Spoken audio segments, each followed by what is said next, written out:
In evolutionary developmental biology, inversion refers to the hypothesis that during the course of animal evolution, the structures along the dorsoventral axis have taken on an orientation opposite that of the ancestral form. In the early 19th century, the French naturalist Étienne Geoffroy Saint-Hilaire noted that the organization of dorsal and ventral structures in arthropods is opposite that of mammals. Decades later, in light of Darwin's theory of descent with modification, Anton Dohrn proposed that these groups arose from a common ancestor which possessed a body plan similar to that of modern annelids, with a ventral nerve cord and dorsal heart. Whereas this arrangement is retained in arthropods and other protostomes, in chordate deuterostomes, the nerve cord is located dorsally and the heart ventrally. The inversion hypothesis was met with criticism each time it was proposed, and has periodically resurfaced and been rejected. However, some modern molecular embryologists suggest that recent findings support the idea of inversion. Evidence for inversion. In addition to the simple observation that the dorsoventral axes of protostomes and chordates appear to be inverted with respect to each other, molecular biology provides some support for the inversion hypothesis. The most notable piece of evidence comes from analysis of the genes involved in establishing the DV axis in these two groups, in the fruit fly Drosophila melanogaster, as well as in other protostomes.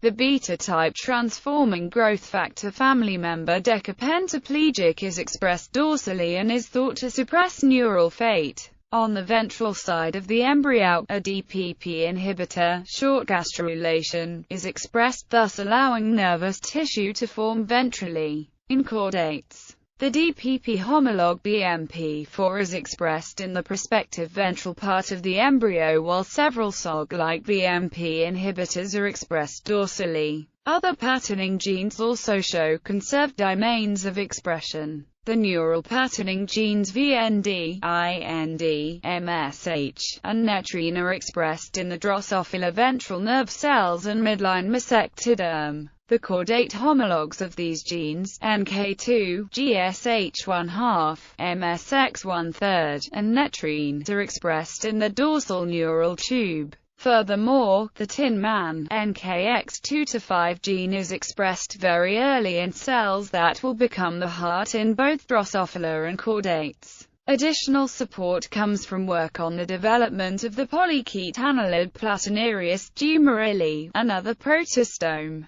Even more so than Drosophila, its pattern of central nervous system development is strikingly similar to that of vertebrates, but inverted. There is also evidence from left-right asymmetry. Vertebrates have a highly conserved nodal signaling pathway that acts on the left side of the body, determining left-right asymmetries of internal organs. Sea urchins have the same signaling pathway, but it acts on the right side of the body. It was even shown that an opposing right-sided signal for regulating left-right asymmetry in vertebrates, i.e., BMP signaling pathway, is activated on the left side of the sea urchin larva, suggesting an axial inversion during evolution from basal deuterostome to chordate such like Amphioxus. Because in Amphioxus, nodal signaling pathway is on the left side of the embryo, which is the same situation as vertebrates. Sea urchins, like other echinoderms, have radially symmetric adults, but bilaterally symmetric larvae. Since sea urchins are deuterostomes, this suggests that the ancestral deuterostome shared its orientation with protostomes, and that dorsoventral inversion originated in some ancestral chordate. There is evidence that invertebrate chordates are also inverted. Ascidian larvae have a dorsal mouth, as one would expect from inversion. The Amphioxus has an odd feature. Its mouth appears on the left side and migrates to the ventral side. Biologist Thurston LaCauley speculates that this may be a recapitulation of the migration of the mouth from the dorsal to the ventral side in a protochordate. Hemichordates, an intermediate body plan. Some biologists have proposed that the hemichordates may represent an intermediate body plan in the evolution of the inverted state of the chordates. Though they are considered deuterostomes, the dorsoventral axis of hemichordates retains features of both protostomes and chordates. For example, enteroneusts have an ectodermally derived dorsal nerve cord in the collar region which has been proposed to be homologous to the chordate neural tube.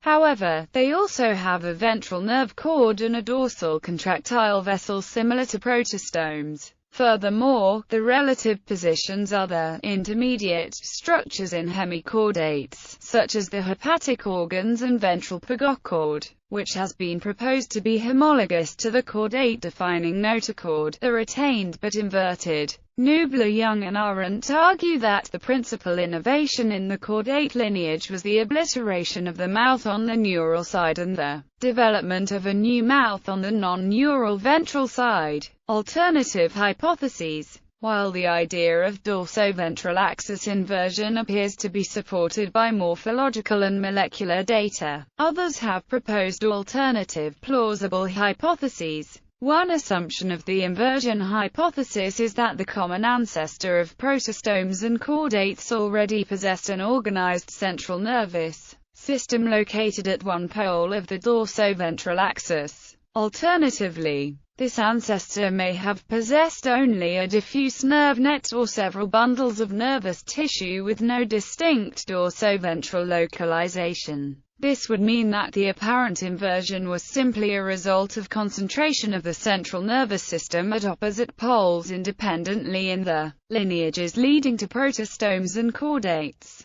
Macaulay suggested a scenario in which the ancestor had a single opening to the digestive system, and that the neural and non-neural mouths arose independently in protostomes and chordates, respectively. By this hypothesis, there is no need for inversion. Martindale and Henry propose a C10-4-like ancestor with a concentrated nerve cord and two anal pores on opposite sides of the animal in addition to a terminal gut opening. If one of these pores became the mouth in protostomes and the other became the mouth in deuterostomes, this would also preclude inversion. Another alternative, proposed by von Salvini-Plahn, states that the ancestor had a two-part nervous system, one part concentrated, the other diffuse. The nervous systems of protostome and deuterostome descendants of this ancestor may have arisen independently from these two distinct parts.